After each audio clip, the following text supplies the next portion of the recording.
Recording this video. And welcome everyone to another Smart Money Circle episode.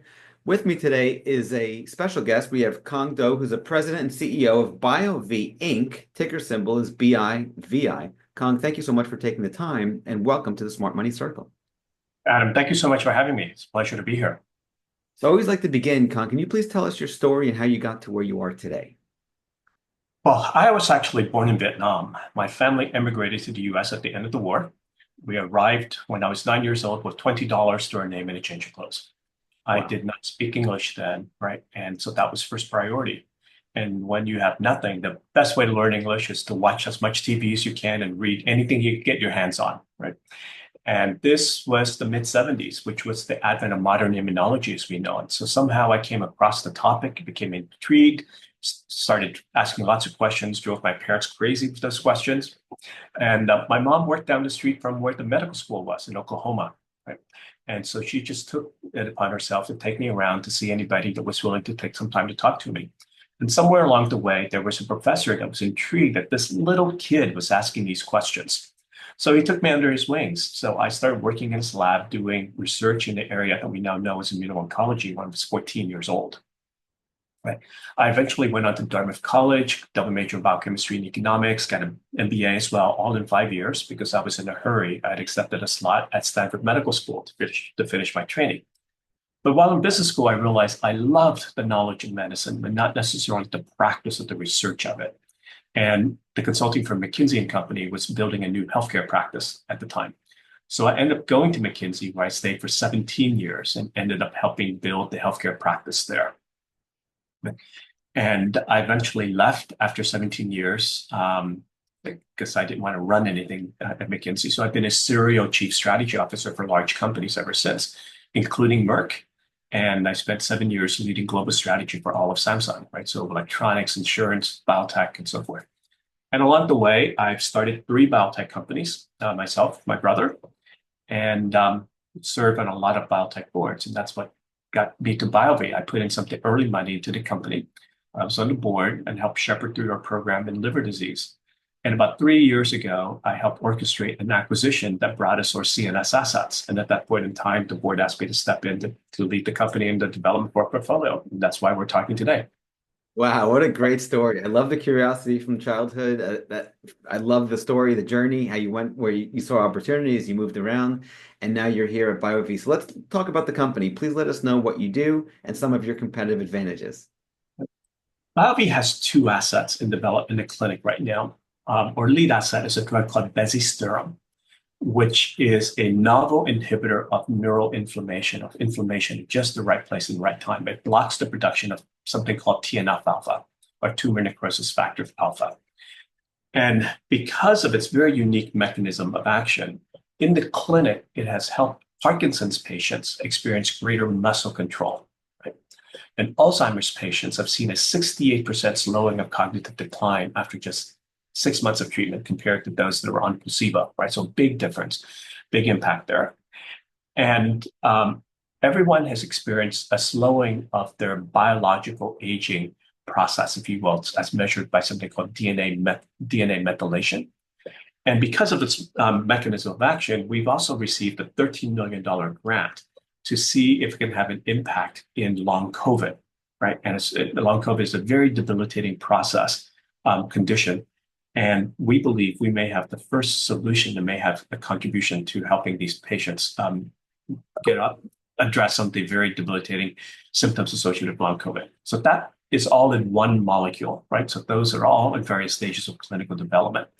Our other drug is a drug called BIV201, which is being developed for ascites, which is end-stage liver disease, right? And this is a condition where there's greater than a 50% mortality rate within the next year. And it's an orphan disease condition, and we're ready to start our phase 3 trial for that condition as well. Wow, that's fantastic. So biotech stocks, I was speaking to you before we hit record, I have a dear, place in my heart. I root for all of them. I want to live better lives, healthier lives. I think your mission's fantastic. So thank you on a personal level for all the work that you do. I really wish nothing but the best success because these diseases are really just very, very tough, and living healthy it's a blessing. So next question for you. Risk management. How do you handle risk? And what are some mistakes you see people make with respect to risk management? Well, risk is always there, right? So all you can really do is try to think one step ahead, two steps ahead, and try to mitigate it. And as much as we tried, we actually failed, right? Ourselves, right? We had a large phase 3 trial in Alzheimer's that we started enrolling during COVID. Right? And the way that you conduct clinical trials, of course, is you send out what are called CRAs, your clinical research associates, to visit the sites, visit the investigators, and so forth, so that we're constantly monitoring and seeing what's going on at the clinical sites and so forth. But during COVID, the sites were locked down. We could not send people out. So our trial started recruiting during COVID, and it was locked down for a better part of 2 years. Right? So as we conducted the trial, as we neared the completion of that trial, we started noticing very troubling or strange data patterns. Namely, more patients at 15 of these sites in the same geographic area were just getting better. More patients were getting better than we would expected, right?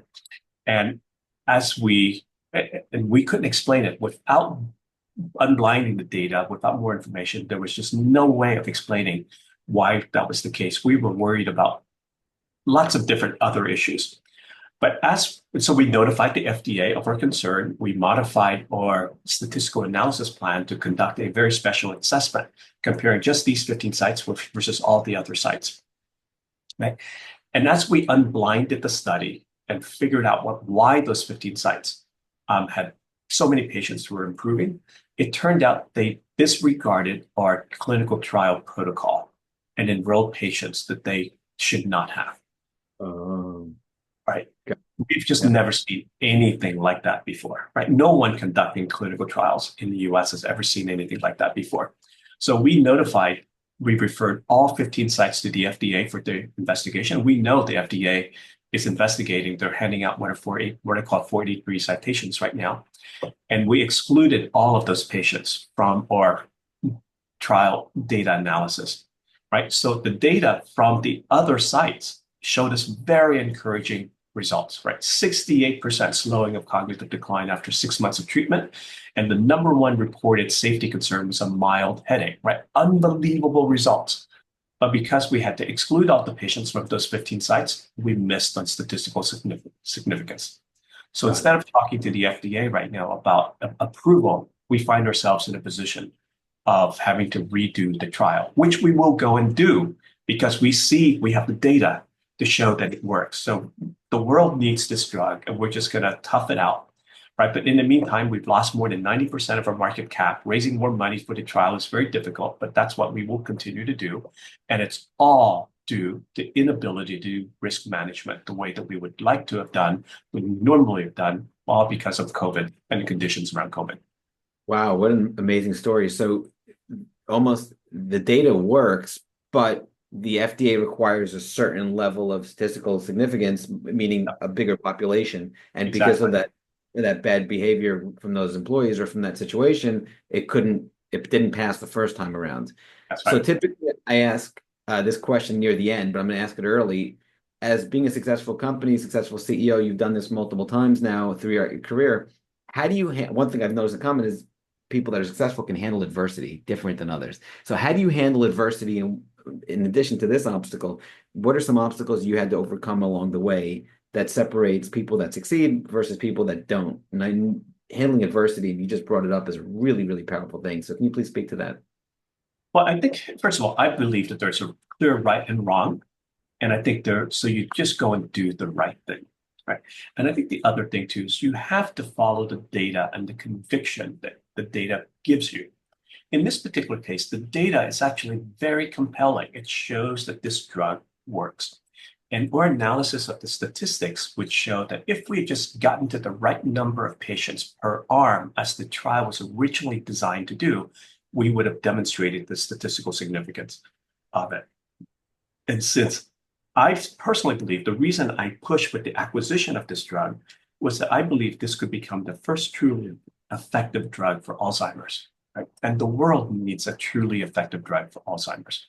Mhm. So we are going to do what we think is right, which is go and redo this trial. A lot of people think that we're crazy. A lot of people would already given up, right? And when you have a failure, you just give up and you move on. That would be the easy thing to do. But Yeah. we're sticking with it because we think this drug works. It's hard work right now. I must tell you, it's very, very hard work to try to raise money to go and redo a trial. But that's what we're trying to do because we believe this drug truly, truly work, and we have the conviction to do that, right? And I believe you get ahead in life. I've gotten to where I am in life purely because of conviction and grit. There is no substituting hard work and grit to get to where you want to get to. I love that. So would you say, I know from, I had somebody, a CEO, and I was trying to treat blindness, and I mistakenly said, "Are you trying to cure blindness?" He goes, "No, legally it's treat blindness." So is this a cure or is this a treatment? Just so I can understand it and the audience as well. No, this is not a cure. No one knows what really is driving it, the mechanism is driving it or causing it underlyingly, and so forth. And therefore, I think we are far from a cure. I think the most that we can do right now is first hope to provide some symptomatic relief, which we believe our drug bezisterim does. But more importantly, we believe that this actually may slow the process of cognitive decline. So while we don't believe this is a cure, we believe it hopefully can modify the disease progression and hopefully help people slow the cognitive decline, and therefore you maintain your cognition for a much longer period of time. Which is huge because if that could, yeah, that's massive. Okay, wonderful. Thank you for that clarification. All right, next question. What are some timeless advice you've learned along the way, or timeless lessons you've learned, anywhere you want to go with that you'd like to share with the audience? Let's do timeless lessons first, and then we'll save advice for later. Some timeless lessons, please. Go and do the things that are hard to do, right? Do the things that need to be done that haven't been done. I tell you, Robert Frost was absolutely right, right? Yeah, two roads diverged in the path. I took the path less traveled by, and that's made all the difference, right? And I think that's been the key to my life, right? I too went to Dartmouth, like um, Robert Frost, and his words have always rung true to me. So that's why I've always taken the road less traveled. And what that means, frankly, it just makes you more uncomfortable, right? Because when you're doing the things that you don't know how to do, by definition, things that need to be solved are not things that have been solved, right? So you need to go and figure it out. You're uncomfortable. You're having to work much harder. And I think that's how the best talent, the best ideas, the best solution comes, is when you don't know what to do and you have to go and figure it out. And I think that's what the world really needs. Right. And that's to me is really the key to the world's problems, what big or small, is for talented individuals to go and pursue the things that have not been solved, right? And go and figure it out for the first time. I love that. I think that is so, so powerful. How about timeless mistakes? Let's do the other side of that. Right? Timeless mistakes is frankly overly optimistic about time and money, right? Because whenever you do things that have never been solved before, they're hard and they often require trial and error. I've been in the drug development world now for over 3 decades and lots of startups. In my experience has been everything will take twice as much money and three much as much time as I originally anticipate. Right. So I kept making those mistakes early on in my career. Now I take my estimate, I multiply everything by a factor of 2 or 3 just to make sure that we temper the expectations. That is so powerful. Yeah, I do that with on a much lesser note. I do that with traffic. I'm trying Yeah. to go to the airport. It might take 2 times as long. Yeah. So, okay, that's really, really powerful. But for important things in business, I fully agree with you, and I think it's one of the most important things because it's almost like the event itself is neutral. Like rain, is rain good or bad? Well, it depends. What are the expectations? If you're on a beach and you go into, to the Caribbean for vacation for 10 days and you've saved your whole life for that dream vacation, it rains every day, that's bad. But if there's a drought and it rains, it's good. The Yeah, rain is neutral, but your expectations is that's what right. adjusts. I love what you're saying here. It's really And I good. think what has part of the reason why over the years people trust me is I will tell you as it is. I will not tell you what you want to hear. I will tell you what you need to hear, right? Or what I see, right? Yeah. And more often I will under promise and over deliver, right? And that's the reason why I just don't get along well with people who over promise and under deliver, right? Those are the people I remove from positions very quickly Yeah, versus I'm in I the same. like to be Yeah, pleasantly surprised. I'm in the same boat. I was way under promise and say, okay, I don't even think this can get done. I always joke around. I say, I'm lucky if I can tie my shoes. If I can do that, to win. And then if hopefully I can over deliver and lower the expectations and beat them. So let's talk about this. Next question for you. Let's talk about leadership. So you're a leader. You've been around leaders. You've worked at different companies from McKinsey to Merck to biotech companies that you lead. What makes a great leader, and what are some lessons about leadership that you'd like to share with the audience? A great leader, I believe, starts by being able to say, I don't know, and I cannot do certain things, and so forth, right? So being self-deprecating, I think, is a very important starting point because nobody wants to work with somebody who knows it all, right? And in fact, I don't know it all, right? And I think that's the most important part. That then gives you the greatest leadership, the ability to engage what I believe is the most important leadership characteristic, which is to surround yourself with people who are better than you are, smarter than you are, and so forth. Because all you can really do is provide them the air cover and the right environment for them to go and excel and exceed and do the things that they're best at or don't know how to do, but yet they'll figure it out. And I will ride on their coattails, right? And I think that's what leaders is all about. It's about cultivating talent, harnessing the power of the talent behind you, and making sure that those talented individuals progress, proceed, and get into the future leadership position to move things forward. Absolutely love it. You said that you didn't know 20 years ago what you know now about the time it'll take and the money required. Yeah. You double it. The team factor, what you just mentioned right there, I didn't know at all, and I couldn't agree with you more. The power of having a really good team is just next superpower. So, okay, final question for you. The advice part. We said lessons earlier. Let's talk about advice. What's the best piece of advice you'd like to give the audience or your 30-year-old self? The best advice I've received somewhere along the way is, I've already shared some of those, right? But the part that I've not shared is this notion of taking life in 2, 3 year increments, right? Not less, not more. I spent a lot of time with students graduating from college, graduating from business school, law school, medical school. Right. And often people want to talk to me about a career. I want a career X, Y, or Z. I want to be a CEO somewhere down the road. I want to do this 20 years from now, and so forth. And while I think it's interesting and maybe even useful to have a sense of where you want to be longer term, I think it's far, far more important to really understand what you're truly passionate about and take that first step, right? Passion to me is what ultimately drives each one of us as individuals. It's not what your parents want you to do when you grow up. It's not the fact that your parents want you to be a doctor, a lawyer, whatever it is. It's much more about what you are much more excited about, right? And the reason why it starts there is because anything worthwhile in life, you're going to have to work hard at it. You're going to have to make sacrifices for it. And chances are you're going to be working, don't find yourselves in situations where you have to give up weekends, nights, and so forth. And whatever it is that you are passionate about, you're probably going to be engaging in that without being disgruntled, right? Because you're going to have to give up going out on a date or something like that, right? Having dinner with your wife or your family.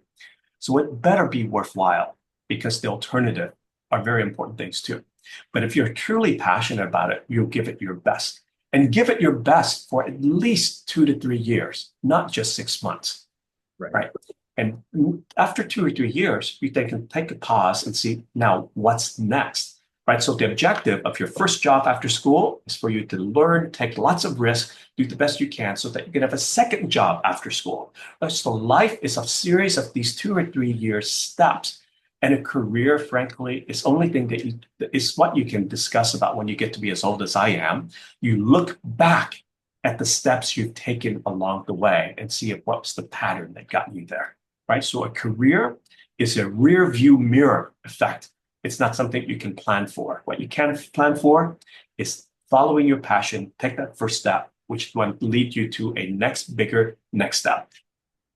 I love it. Well, Kang, thank you so much for taking the time and joining us today. We're going to continue to track your progress. I'm rooting for you because we definitely want to slow down cognitive decline and fight Alzheimer's if at all possible.